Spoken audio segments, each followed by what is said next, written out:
We really appreciate you being here at Books and Books. Of course, we know that we couldn't do this without you. Over the last 43 years in business, we've done about 10 to 15,000 of these events. So I've only been here for about 10 of those, but we couldn't do without you. So we appreciate your patronage and your support over the years. We really appreciate that. If you have any interest in going to any other locations for any events, go to our website at booksandbooks.com. If you give us your email address there, we'll send you an email every 20 to 30 seconds or so about everything that goes on here at the bookshop. But you won't want to miss anything. Of course, we have our shop in Battle Harbor. Coconut Grove's a great location. And if you find yourselves down in Key West, we have a shop down there too. But tonight we're very happy to have with us Ligia, Houben, and Allow Me to Live My Grief and Heal from the Inside Out. This is a deeply moving and transformative guide inspired by her personal experience of losing her mother. This book is not only a heartfelt tribute to her mother's memory, but also a compassionate companion for anyone navigating the painful journey of grief. She shares her personal story, offering her own vulnerability as a way to connect with readers, while also providing essential tools that help the bereaved feel validated and supported.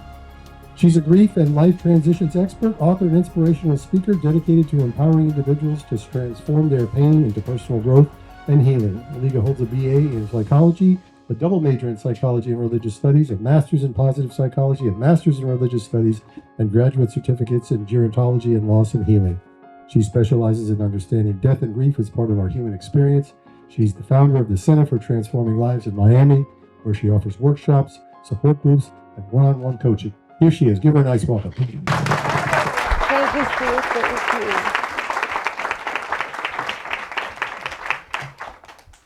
you. Good evening. How are you all doing tonight? It's with great emotion that I welcome you to this special night. To see you all touches my heart. If you could hear, my heart is pounding so fast. It's amazing. So thank you. I say it from the bottom of my heart.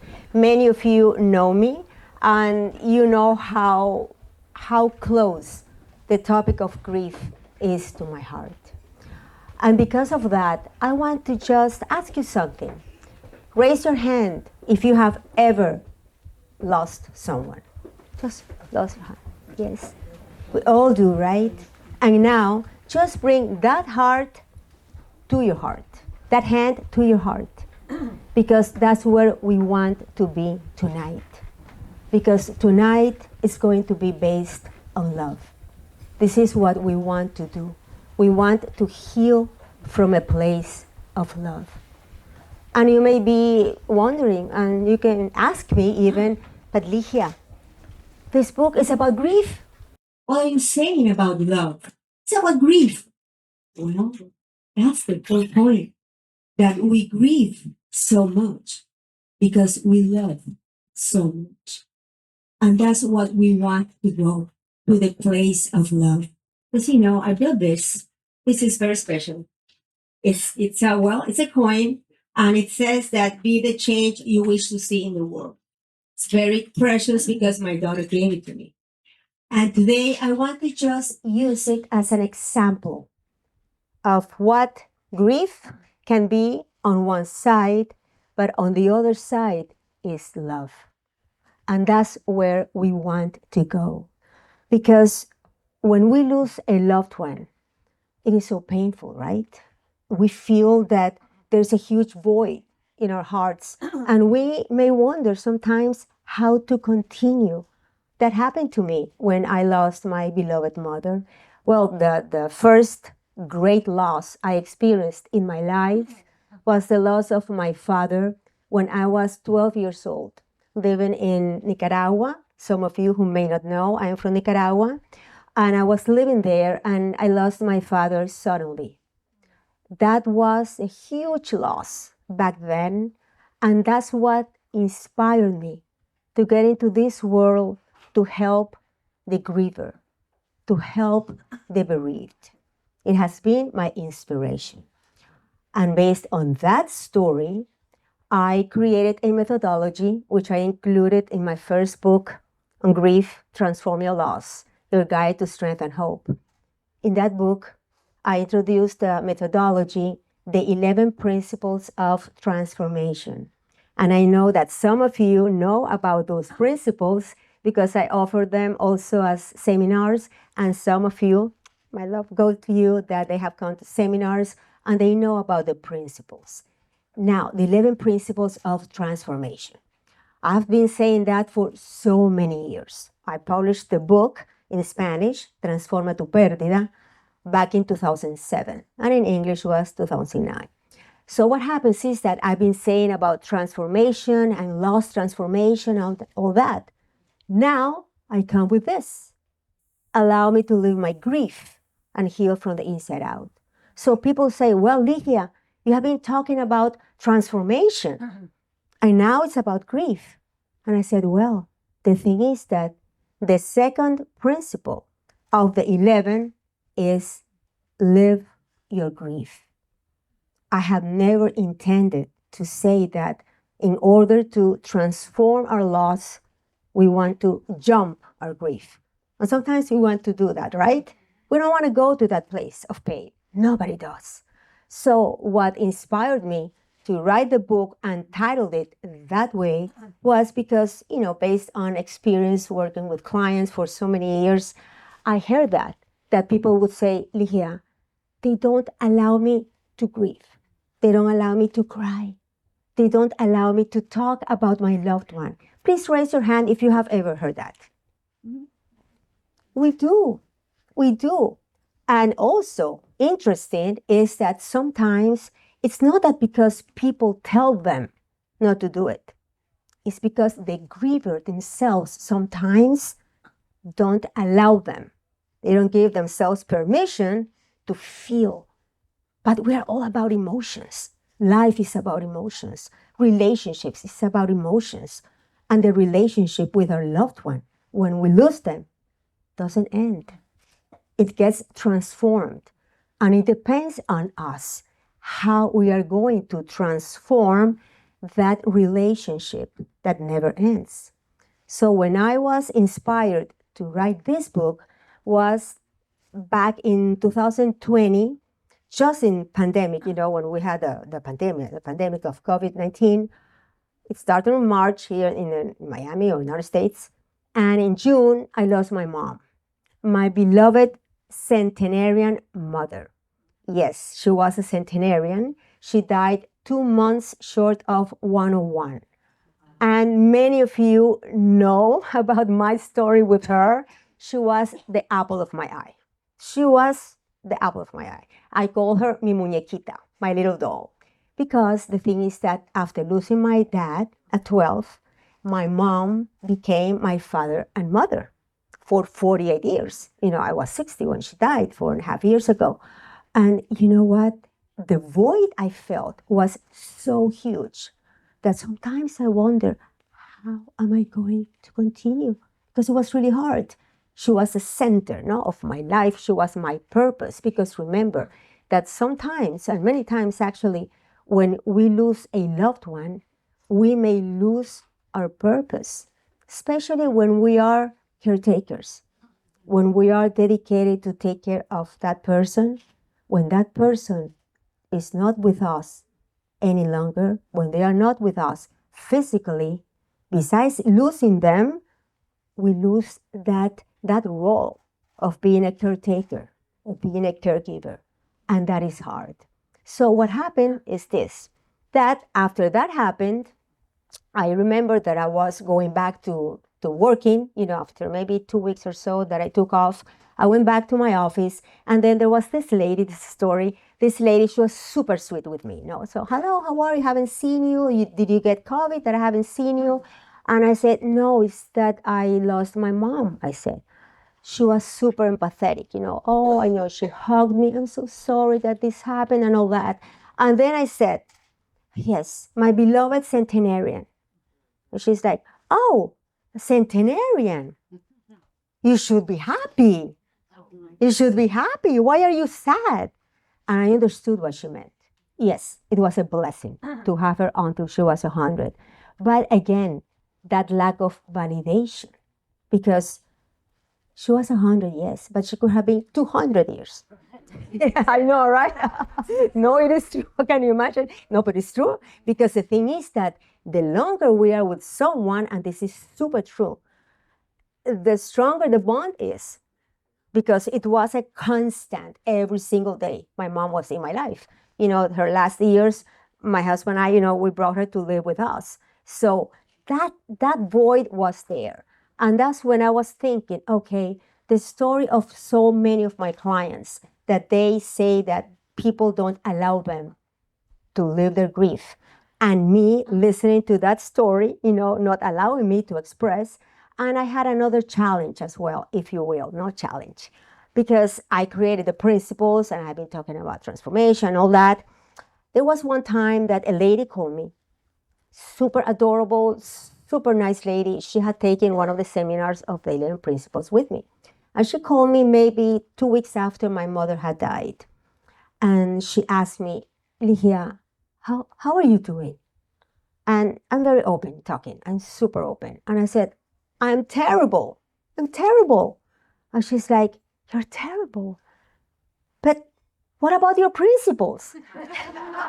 She asked me that on the phone. And I know she meant well. What about the principles? She said. What about them? You're the expert. How come you are feeling terrible? And I said, well, you took the seminar, with me. Do you remember principle second? Live your grief.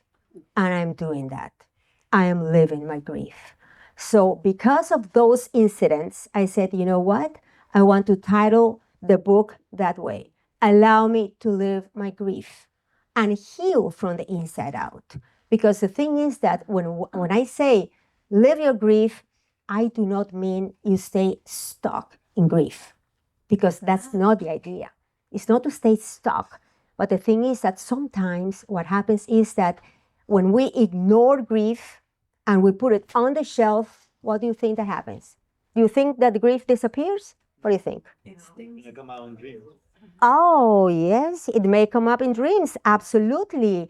Yes, and it can be represented in so many ways. It may be represented in our relationships.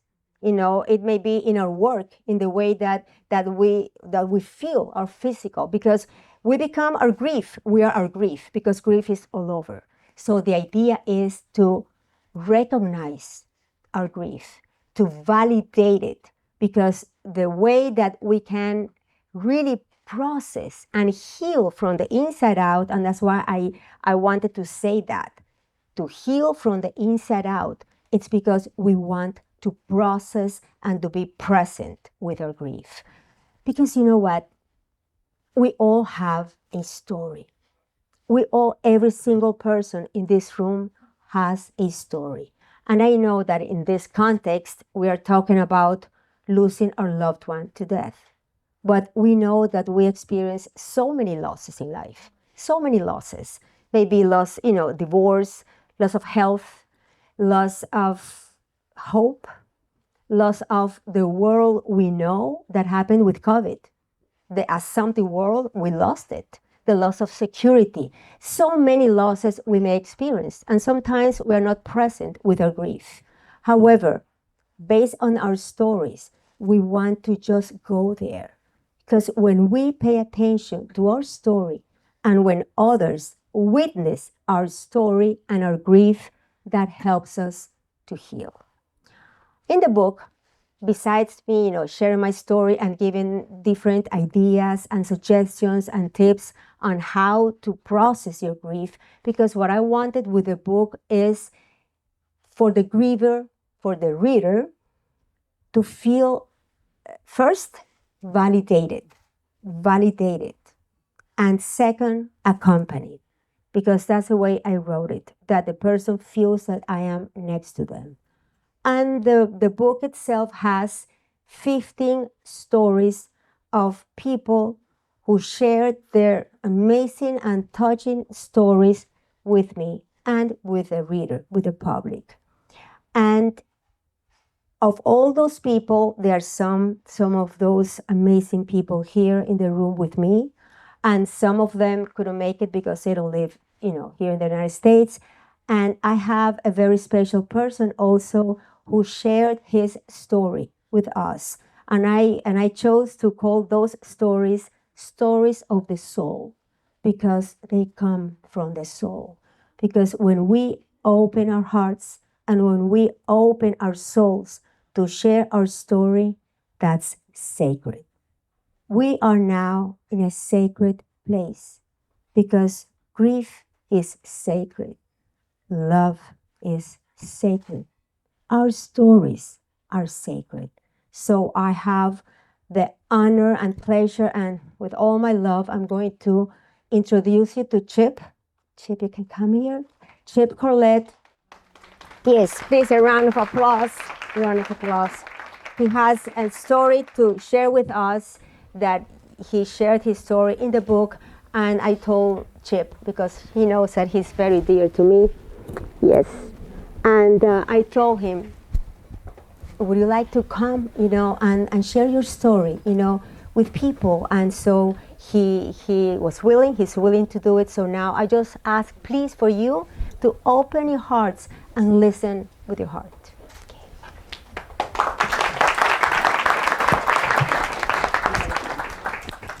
Ligia is an amazing woman who helped save my life. Not that I wanted to take it, not that I wanted to do anything harmful. It's just that I didn't feel at times like going on. I lost my daughter, Katie, at the age of 31 to a drug overdose. Katie was and had everything going for her. She was a graduate of School of Law. She went to private schools. She was a trainer at CrossFit. She was strong, but she got caught up. And she died in my arms, October 2nd, 2015. She took her last breath in my arms, and I just watched her life go out of her. And I didn't want to go on anymore. I just didn't know how. But I knew I had to. I knew I had to. And a friend of mine introduced me to Ligia and said, you have to go see her. So shortly thereafter, I met her and we started working right away. We worked through her book, Transform Your Loss, and we journaled and we wrote and we did homework and we cried. And some years went by and I saw her all the time, and she helped me so much to keep going, to put one foot in front of the other when I didn't want to go on. I knew I had to go on. I had a son that needed me. I had my partner, Lise, that needed me. I had family that needed me. I had employees that needed me. I had to keep going, but I didn't know how. Grief doesn't leave me. Yesterday I cried. I hear a certain song and I cry. I tear up. I miss her. I miss everything about her. Working with Ligia, I know one day I'll see her again. I plan when I leave this world that she will take my hand and take me to where I go. And through this process, what I've learned is that Ligia has taught me that I need to have my passions and I need to do service. Service has given me the ability to, I don't want to say forget, but it's given me the ability to, through working with others, to transform that grief into helping somebody else. What Katie's death has taught me is that I don't take anything in this life for granted anymore. I try and absorb as much love as I can. That's what she taught me. And so when I'm with little kids, when I'm with friends, I'm there. I'm totally there. When I'm with family, I'm there. I don't shun anything off anymore because life is so short and it changes just like that. Mine did. And if you have the chance to work with her and you want to find out how to work through your grief. She's an amazing woman. I love her very much. Thank you.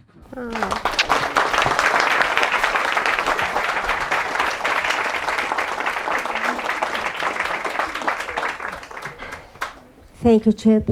Thank you for sharing your story. Thank you. I love you too. And you know that what Chip, he didn't elaborate on what I was asking him to do, because this man is pure love. He found his way, he found his purpose after losing his beloved Katie in service, in helping others.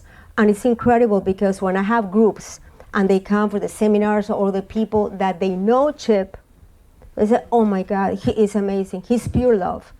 He's helping others. So I wanted for him to share his story, because despite that huge pain that he has gone through, as he says, grief is there. When we lose our loved one, it's not that grief disappears, because love doesn't disappear. It's just that we learn how to live with our loss, and we continue. And that's something that helps us to find purpose, to find a why.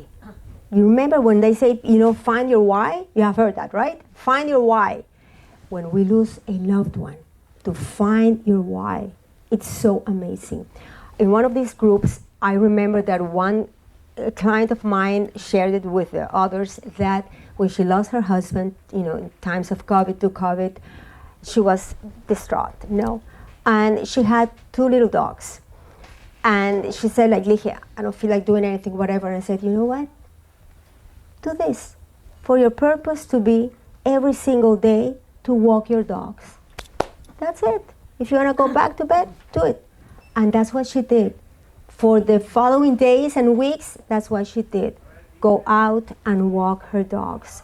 And she says that helped her because she found that. So what I suggest to you, if you are facing a loss, to go there, to go inside of your heart and ask yourself, what can I do?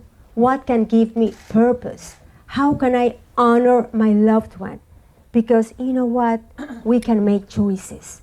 We can make choices to move from a place of suffering to a place of love. And it has to do so much with our thoughts. I work a lot with my thoughts because they make a difference. I say this, and I'm going to say it, many people know this. Thoughts, emotions, actions. Based on how you think, you feel. And based on how you feel, you act. And you know what?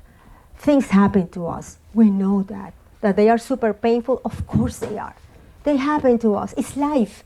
Nobody told us. I don't know where we got the idea that in this life we will not go through pain.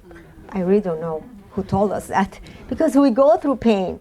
However, we cannot change what happened to us. We cannot change the events. We do not have control over them. What do you think we have control always? Who wants to say it? Our thoughts, absolutely. Our thoughts, we have 100% control over that. And let me tell you, I have been saying this for years. After my mother died, and I tell my mom, Mommy, even after you died, you continue teaching me. Because it's true. It's amazing what I have learned through grief. It's amazing. And I remember that after she died, because, in COVID, the churches were closed and all that. And then maybe like 4 months after her death or 3 months after her death, the churches opened. And I used to go with her every single Sunday to Epiphany, And we sat on the first bench. I would take her in a wheelchair, and we sat there. Okay. Then when they opened the church, they said, okay, so sit, but remember that we had to sit like 6 feet apart with the distance, right? So they sat me in this corner like this. Because I'm stuck to here. Okay, so they sat me in a corner here, and I could see the first bench where I used to sit with my mom. So what do you think happened to me? What thought do you think came to me? Mom, I miss you so much. That was a thought I had. I miss you so much. Thought. What emotion do you think I experienced? Sadness. Sadness. What action do you think I took, or what behavior? Crying, ¿verdad? Because it is like that. Thought, emotion, crying. Now, after doing that, and I'm in church, what I did, and of course, because we do it so much that it comes like automatic, immediately I shifted the thought. And I thought, what a beautiful moments I had here with you, Mommy.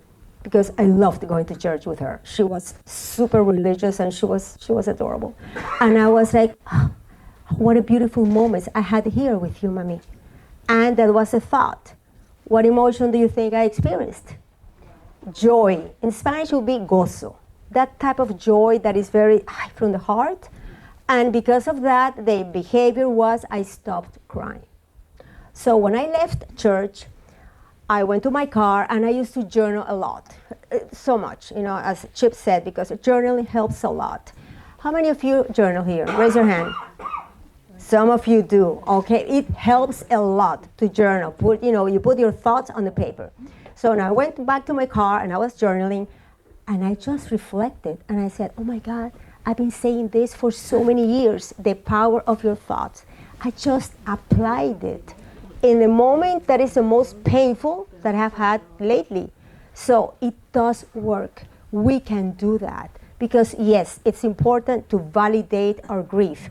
Absolutely. That's why immediately I journaled how I was feeling and all that, because it's important to validate how we feel. Because when we have an emotion, and for example, when we talk about grief, it's like having this huge umbrella, like that, and that's grief, a huge umbrella. And under that umbrella, there are so many emotions. Which emotions do you think that we experience with grief? Who wants to say? An emotion. Frustration, yes. Anger. Anxiety. Yes, mi amiguito. Hi. Yeah. I didn't see you. Okay, what else? Fear. Fear. Who said fear? Chip. Chip. Yes, fear. Fear is such a natural emotion. Guilt, fear, anger, frustration, stress. Stress happens with grief as well because we get sometimes overwhelmed with so many things we gotta do. Because on top of grieving, on top of having lost our loved one, we have to take care of so many things that nobody tells us. Nobody tells us. I remember that, and I say this in the book. Actually, in the book, a chapter says like, are we really prepared? What do you think? Do you think we're really prepared when we lose a loved one? No. Because you know what? Intellectually, we may be. We are intellectually prepared. However, who can tell us how we're going to feel after we lose them?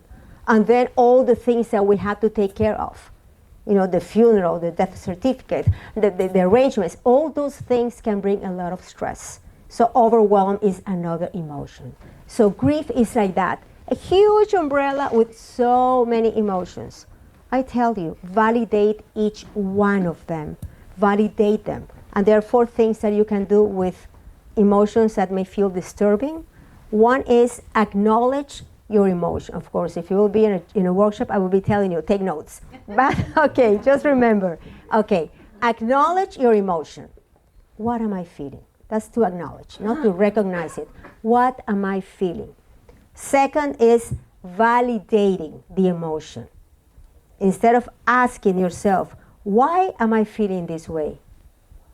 What makes me feel this way? Please, if you take something with you tonight, is that. Instead of asking yourself, why am I feeling this way? What makes me feel this way? Who wants to tell me the difference? Just take a guess. What do you think will be a difference between asking yourself, why am I feeling this way, and what makes me feel this way? Aha.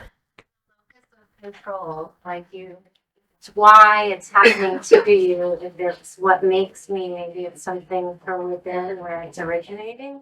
Yes, nice, beautiful seeing you, Tracy there. Yes, beautiful. Okay, no, because I haven't been able to say hello to everybody. Thank you.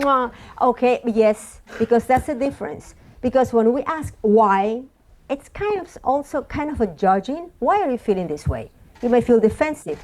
When you go and what makes me feel this way, you are digging, you go inside, okay? So after you do that, recognize the emotion, validate it, then you process it, either by writing about it, either by talking to someone, exercising. It helped me a lot after my mom died to do exercise. I remember that the gyms were closed, and I got myself one of those elliptical machines at home. Let me tell you, that machine, at the beginning when I started using it, it was wet. It was wet. You know, the sticks that you move, they were wet because of so much crying. But then after 10 minutes, 15 minutes, it was amazing.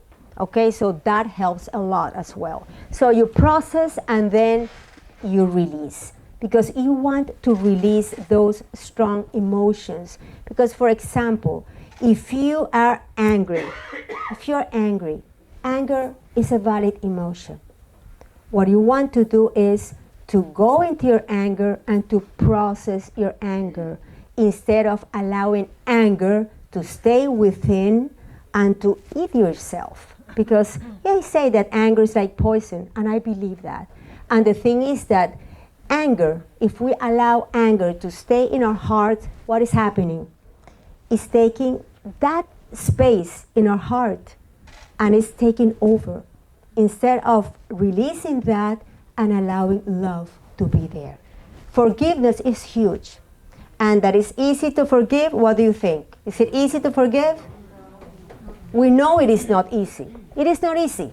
However, once we make the choice to forgive, because it is a choice, once we make that choice, it's liberating.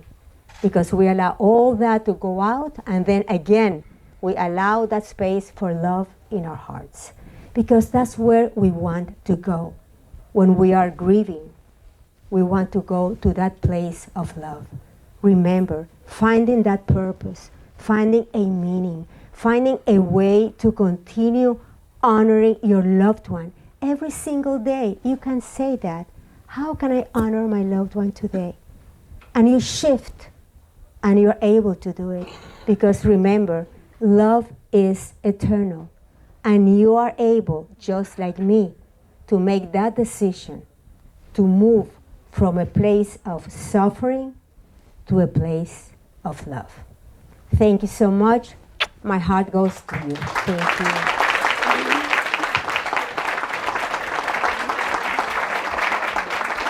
¿Vas a preguntar? Okay, that's okay. Okay, if anybody has a question, any comments, any question, if you want to share your story. No questions? Okay, so, well, thank you so much for being here today. If you haven't signed, the book is there. If you want to contact me, I am in the social media, Instagram, Facebook. I have a website. It's my name, ligiahouben.com. If you want to have a question or something, I'm here, okay? My heart is in helping others, helping the bereaved. And I know that, as Chip said to me before, that when we help others, we are also healing. We help ourselves, okay? So thank you so much. Thank you.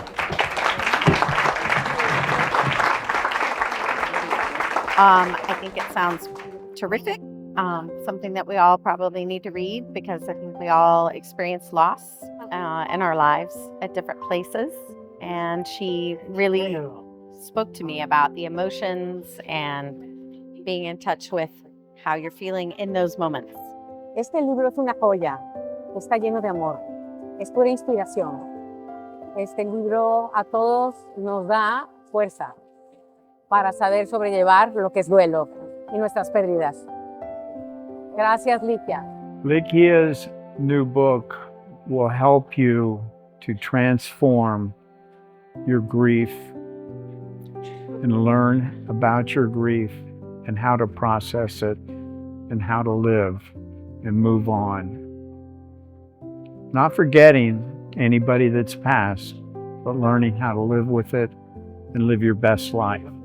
I've seen Ligia for a long, long time, and she's helped me immensely through her different books that she has through working through journaling, deep meditations, groups, and she's an amazing, amazing woman.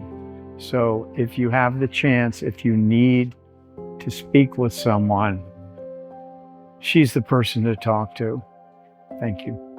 Me pareció ideal y muy importante, sobre todo por los tiempos en los cuales estamos viviendo hoy, donde validar el duelo, validar una pérdida, validar el cambio en la vida es tan importante, porque muchas veces nos olvidamos que validar eso es tan importante como el comer, para poder seguir adelante. Me pareció fenomenal y me parece que para los momentos de hoy, el presente y para el futuro, tenemos que estar más informados sobre este tema. Ligia is a true inspiration to many, as displayed tonight at this event, where she got to debut the introduction of her new book, discussing grief and sharing her very personal journey with her mother. Ligia can teach us all a lesson about life and love and grief, and I hope that many will take the time to read her book and to learn that the true meaning of life is love and getting through the hard times.